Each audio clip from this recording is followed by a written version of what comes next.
Hello everyone, this is Venerable Tikwang Tree, and this is Dharma on Demand on Dharma Tree.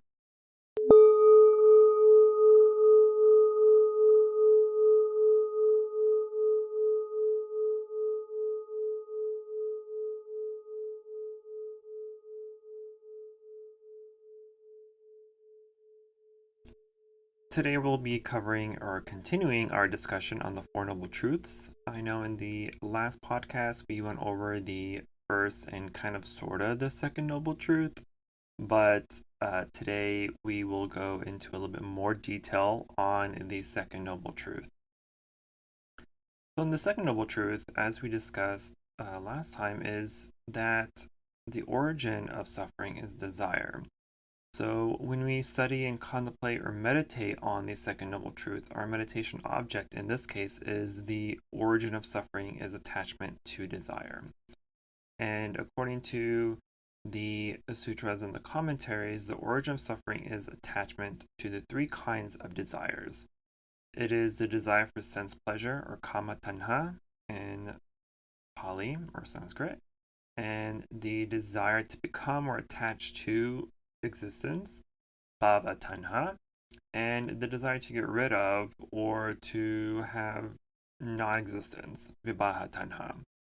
So the first kind of desire, the desire for sense pleasure, this is the kind of desire in wanting sense pleasures through the body or through the senses, right? It's always seeking things to excite or to pleasure the senses.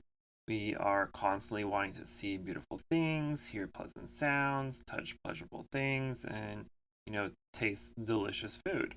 But when we try to, eat something delicious, right, a desire arises there where we want more of it, right? We need to be aware of that wanting to take another bite.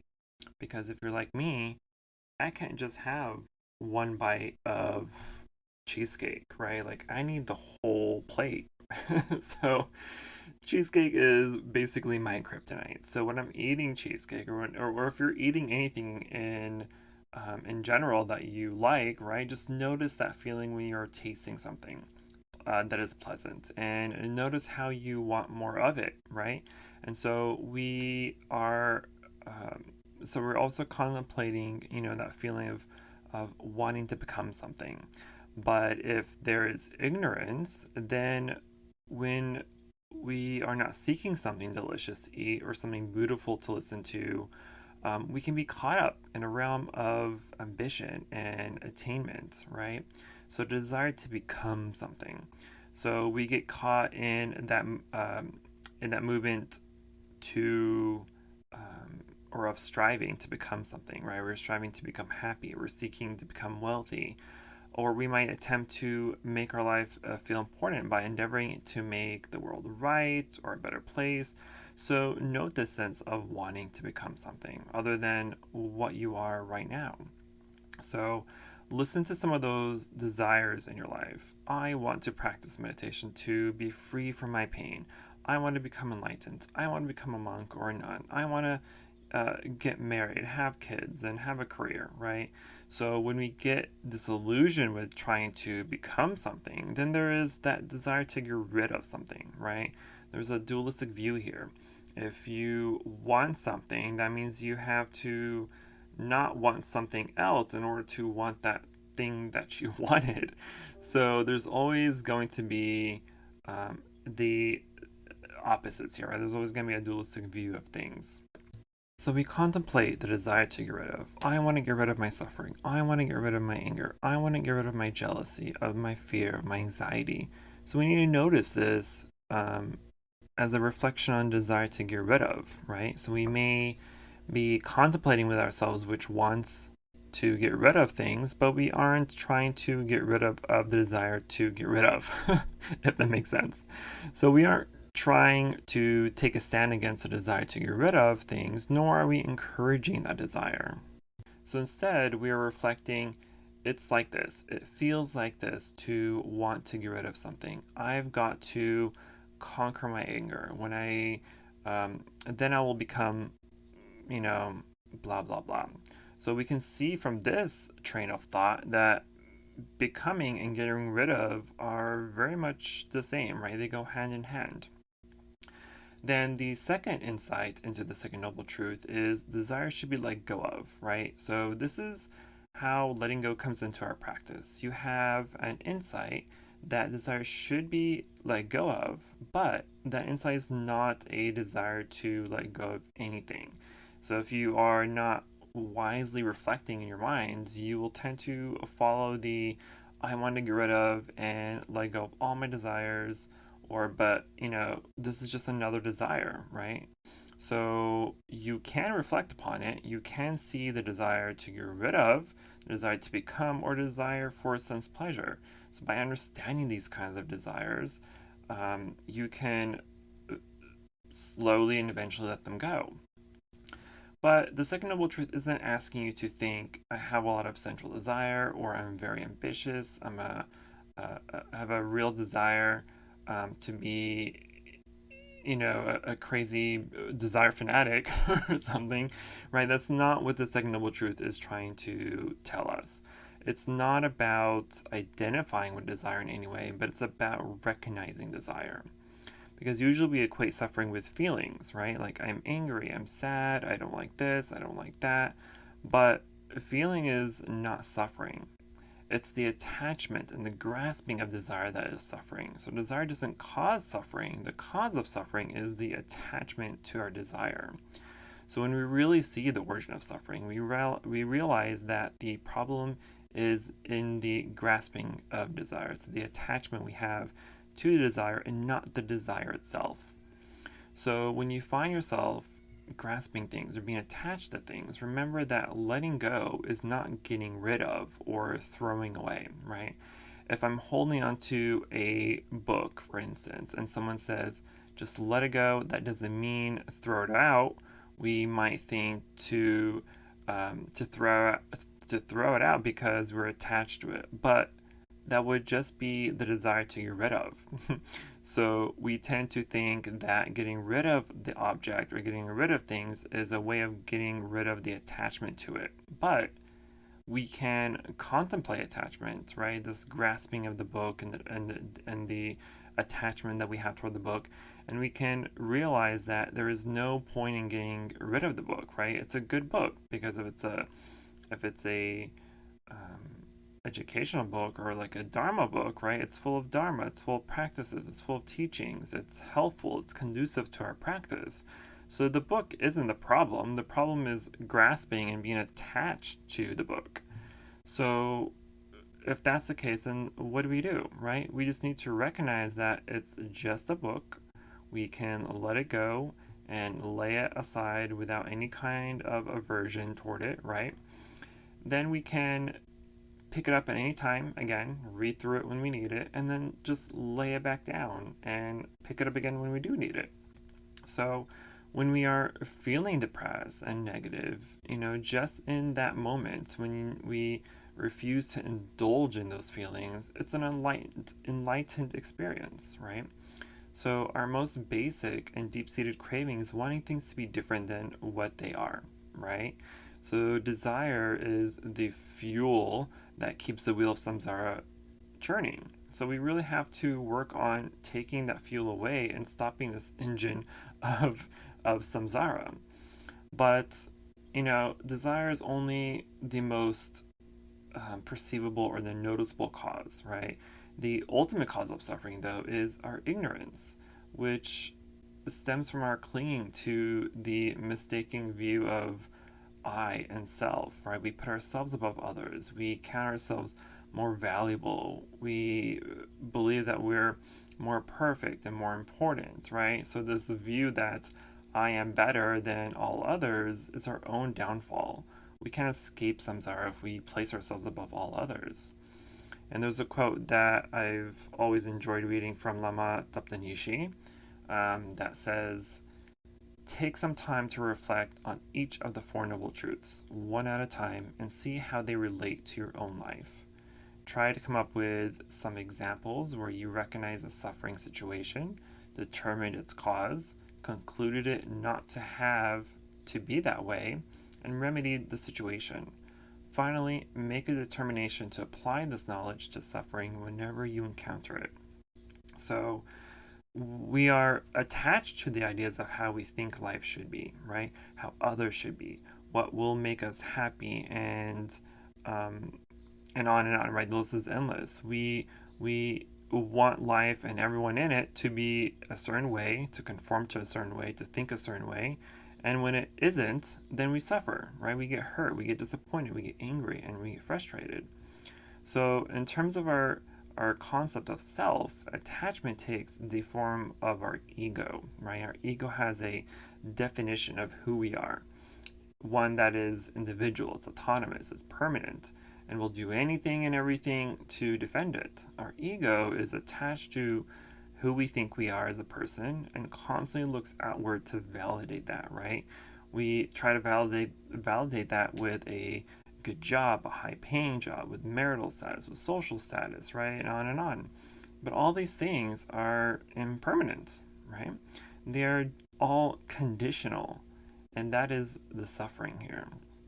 So desire, comes in all different shapes and sizes, right? It comes in the form of greed, lust, power, fame, beauty, etc. The list is endless. But one desire that everyone has in common, that everyone experiences regardless of who or what you are, is expectation, right? We expect life to go a certain way, both for ourselves and those around us, right? We expect to look a certain way, accomplish certain things in life, earn a certain amount of money, end up with certain types of people, etc. So we also expect or expect those around us to say certain things, feel certain ways, or react to certain situations, right? Or agree with certain types of views. So our expectations of how we think life should be drives the advice we give, right? And the opinions we have and the beliefs we hold. We are so attached to them because we think the outcome they'll bring is happiness. And when things don't go the way we want them to, then we feel angry, we're hurt, we're disappointed, we are disrespected, right? So let's say you don't get the promotion you want, right? And now you're upset. Or someone has opposing political views and all of a sudden it's an argument. Or you don't get a response from a text message and now you're insulted. Or the car in front of you is driving slowly and now you're frustrated, right? So all this suffering is because reality caught up to our expectations and they didn't coincide, they didn't match up. So we need to look at this logically because not everyone's going to agree.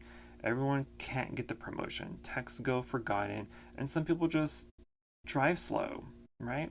So the issue isn't really. So the issue here isn't reality. What's happening isn't reality. It's how we feel about reality and subsequently react to it, right? Because we expect it to be one way, and if it didn't go that way or as planned, and all of a sudden now we're upset, right? And that is suffering. So we need to break the attachment that we have and let go of these these types of situations. We can release our expectations as soon as reality proves otherwise. And in that moment, rather than try to fight with reality, arguing with it, and wishing that it was different than what it is, we can accept it and see it for what it really is, right? Because we have a really bad habit of fighting with things that are not in accordance to how we want them to be, right? Which is why I think it's why most people have arguments. It's because someone has a different feeling or view or opinion than you do, right? And because they're not agreeing to what you're trying to, say or do, then an argument happens, right? We have that expectation of someone being on our side or agreeing with us, and when they don't, then we're angry, right? We start to have arguments and we start fighting to change their minds so they can comply with how we want them to be or think, and that's suffering. We are fighting with the reality, and reality is, well, reality, right? It is what it is. So there's no point in trying to change it or modify it after something has already happened.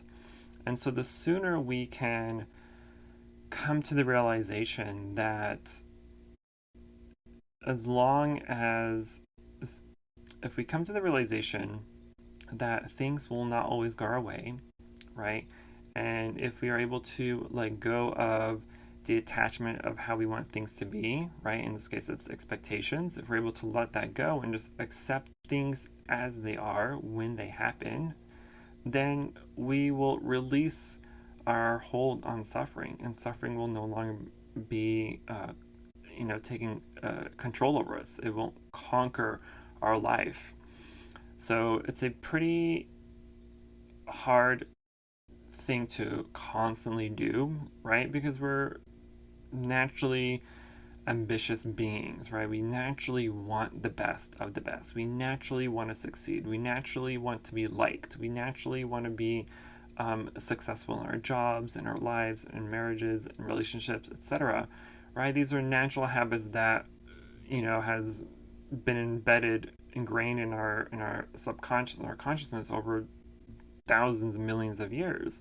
So of course it's not going to be that easy to just, turn that switch off. However, if we are able to become mindful or more mindful of our daily life, of the things that we do, the things that we think about or say and do, and become more realize to how things arise or what we're feeling when certain things arise, then it'll be easier to catch those moments of discrepancy that we are trying to change with reality, or at least recognize some of the unhelpful or unwholesome desires that we may hold or have. But again, it comes down to our ability to want to see this, right? Because this is easy to agree to on paper, right? Or if you're just listening, it's easier to agree, like, yeah, that totally makes sense.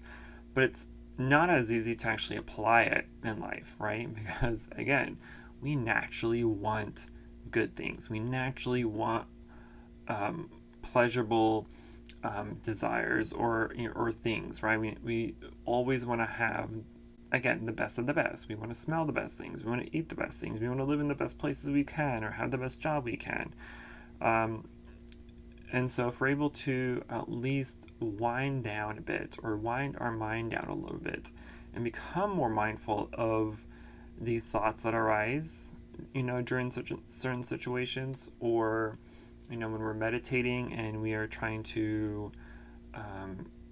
just be mindful of whatever we're meditating on. And if there's a certain desire arises, then be vigilant of it, recognize it, see it for what it is, why it's there, where it came from, why you had the desire, why you think you need whatever that desire is, right? And will that last, right? Because the key point here is that all of our desires are, or not all, but probably most of our desires are impermanent, right? So as much as you want the newest iPhone or the fanciest car or the biggest house, you get those items or you get those things, right? And now you're like, oh yeah, I've accomplished my desire. But how long is that desire actually going to make you happy, right? Because we get a lot of new things all the time.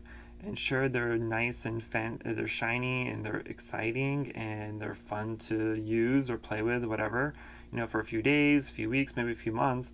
But afterward, you will probably either forget completely about it or it just becomes another regular thing in life. You don't even recognize it and see it as that new fancy toy you just bought a few months ago, right? It starts to become ordinary. So where did that happiness go, right? You were obsessing over having it for so long because you thought it would bring you, endless happiness. And then you got it, and how long did that happiness last? Probably not as long as you thought it would, right? Because if your phone breaks, it stops working, maybe it starts slowing down, whatever it may be, right? Now the happiness that you had when you first got it is no longer there. So was that really a beneficial desire to have in the first place? Probably not. And so the sooner we're able to recognize and realize that, right, that as much as we think that having new, fancy, expensive things will bring us, lasting happiness, recognizing that it won't will alleviate, or at least it should alleviate, your desire to obsess on having that item or that whatever you're desiring over, right? Okay, I'm gonna stop there because I think I've uh, explained sufficiently what the second noble truth is. So, as I mentioned in the first um, podcast about the Four Noble Truths, I was trying to get to each truth per episode, and I know last time I kind of added some of the second noble truth with the first noble truth. So, this time I will really just keep it at one truth at a time to make things easier to comprehend and listen to, and of course to ensure that you're not listening to like a whole hour of me talking. So I hope that gave you a new sense of direction as how to look or study the second noble truth, or to at least maybe understand it in a different way, or see things you may not have seen or recognized or concluded before. Um, but that is it. So I thank you for joining and listening. Thank you. Namo Shakyamuni Buddha.